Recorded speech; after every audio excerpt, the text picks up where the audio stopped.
एखाद्या सरकारी अधिकाऱ्यानं एक निर्णय दिला आणि काही दिवसांनी तो स्वतःच फिरवला. आता प्रश्न हा आहे की असं करणं कायद्याच्या चौकटीत बसतं का? आज आपण एका अशा जबरदस्त कायदेशीर प्रकरणावर बोलणार आहोत. चला तर मग हे कोडस सोडवायला सुरुवात करूया. तर या सगळ्या प्रकरणाच्या केंद्रस्थानी हाच एक मोठा प्रश्न आहे की एखादा सरकारी अधिकारी आपलाच दिलेला फॉर्मल निर्णय परत घेऊ शकतो का? आणि हो, हा प्रश्न इतका साधा नव्हता. तो इतका गुंतागुंतीचा होता की शेवटी न्यायालयालाच यात लक्ष घालावं लागलं. बर, मग सगळ्यात आधी आपण या प्रकरणाची पार्श्वभूमी समजून घेऊया. म्हणजे नक्की काय घडलं होतं आणि कशामुळे ही परिस्थिती निर्माण झाली. या केसमध्ये ना 3 मुख्य खेळाडू होते.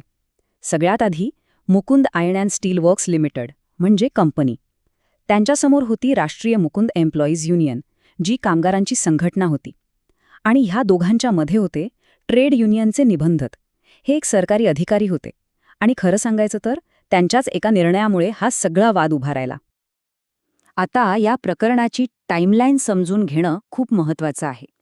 बघा, झालं असं की 1983 मध्ये युनियनने वेळेवर आपले पेपर्स भरले नाहीत म्हणून त्यांची नोंदणीच रद्द झाली. मग काय, जवळजवळ 1 वर्षानंतर युनियनला जाग आली. त्यांनी उशिरा का होईना ते पेपर्स भरले आणि विनंती केली की आमची नोंदणी परत करा. आणि कमाल म्हणजे दुसऱ्याच दिवशी त्या सरकारी अधिकाऱ्याने म्हणजे निबंधकाने आपला जुना निर्णय मागे घेतला. आणि बरोबर इथूनच खऱ्या कायदेशीर लढाईला सुरुवात झाली. कंपनीला हा निर्णय अजिबात पटला नाही आणि त्यांनी थेट कोर्टात धाव घेतली. तर आता खरा कायदेशीर प्रश्न हाच होता की निबंधकांना आपलाच निर्णय बदलण्याचा कायदेशीर अधिकार होता का? हाच तर कळीचा मुद्दा होता. आता निबंधकांनी आणि युनियनने आपला बचाव करण्यासाठी कोर्टापुढे 3 मुख्य युक्तिवाद ठेवले. त्यांचा पहिला मुद्दा होता की जनरल क्लॉजेस ॲक्टचं कलम 21 त्यांना हा अधिकार देतं. दुसरा युक्तिवाद असा होता की ट्रेड युनियन्स ॲक्टमध्येच हा अधिकार अप्रत्यक्षपणे दिलेला आहे. आणि तिसरं म्हणजे त्यांनी ग्रिंडलेज बँक नावाच्या एका जुन्या केसचा दाखला दिला, ज्यात सुप्रीम कोर्टाने असाच काहीसा निर्णय दिला होता. ठीक आहे, तर आता आपण बघूया की कोर्टाने यावर काय निर्णय दिला आणि प्रत्येक युक्तिवादाचं काय झालं. तर पहिला युक्तिवाद होता जनरल क्लॉजेस ॲक्टच्या कलम 21चा. आता हा कायदा काय म्हणतो? तो असं म्हणतो की सरकारी अधिकारी त्यांनी जारी केलेले नियम, आदेश किंवा अधिसूचना बदलू शकतात किंवा रद्द करू शकतात.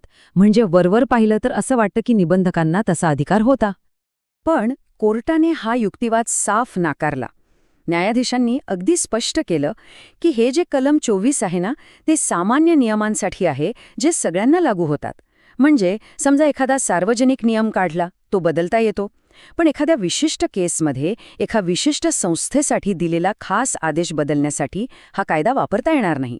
त्यामुळे हा मुद्दा इथे लागूच होत नाही. चला, आता दुसऱ्या युक्तिवादाकडे वळूया. हा युक्तिवाद थोडा वेगळा होता. तो कायद्याच्या मूळ हेतूवर आधारित होता. युनियनचं म्हणणं असं होतं की बघा, ट्रेड युनियन्स ॲक्ट कशासाठी बनवला आहे? युनियन्सची नोंदणी करण्यासाठी, त्यांना प्रोत्साहन देण्यासाठी, त्यांची नोंदणी रद्द करण्यासाठी नाही. त्यामुळे जरी कायद्यात स्पष्टपणे लिहिलेलं नसलं तरी निर्णय मागे घेण्याचा अधिकार त्यात आपोआपच येतो. तो एक निहित अधिकार आहे. पण कोर्टाला हा युक्तिवादही पटला नाही. न्यायालयानं सरळ सांगितलं की कायद्याचा हेतू चांगला आहे, हे मान्य.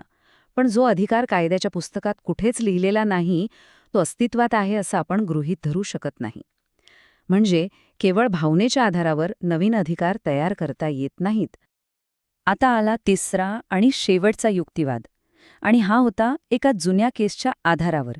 केसचं नाव होतं ग्रिंडलेज बँक प्रकरण. यात सुप्रीम कोर्टाने एका ट्रिब्युनलला म्हणजे लवादाला स्वतःचाच दिलेला निर्णय रद्द करण्याची परवानगी दिली होती. त्यामुळे युनियनचं म्हणणं होतं की बघा, हा एक आदर्श आहे, एक प्रिसिडेंट आहे आणि तो आमच्या केसलाही लागू झाला पाहिजे. इथे मात्र कोर्टाने खूप खोलवर जाऊन विश्लेषण केलं. त्यांनी दोन्ही केसेसची तुलना केली आणि एक मोठा फरक दाखवून दिला. बघा, त्या ग्रिंडलेज बँक केसमध्ये काय झालं होतं? मूळ निर्णय देतानाच एक मोठी प्रक्रियात्मक चूक झाली होती. म्हणजे एका पक्षाचं म्हणणंच ऐकून घेतलं नव्हतं. पण आपल्या केसमध्ये तसं नव्हतं. इथे मूळ निर्णय अगदी बरोबर होता. तो नंतर घडलेल्या घटनांमुळे बदलण्यात आला.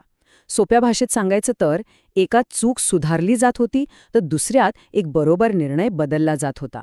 आणि हा फरक खूप मोठा होता. आणि म्हणूनच कोर्टाने एकदम स्पष्ट शब्दात सांगितलं की ग्रिंडलेज बँक केसचा संदर्भ इथे देताच येणार नाही. दोन्ही प्रकरणांची परिस्थिती आणि मुद्दे पूर्णपणे वेगळे आहेत. त्यामुळे तो युक्तिवादही टिकला नाही. तर मग ह्या सगळ्या युक्तिवादानंतर कोर्टाचा अंतिम निकाल काय आला पाहूया. निकाल अगदी सरळ आणि स्पष्ट होता.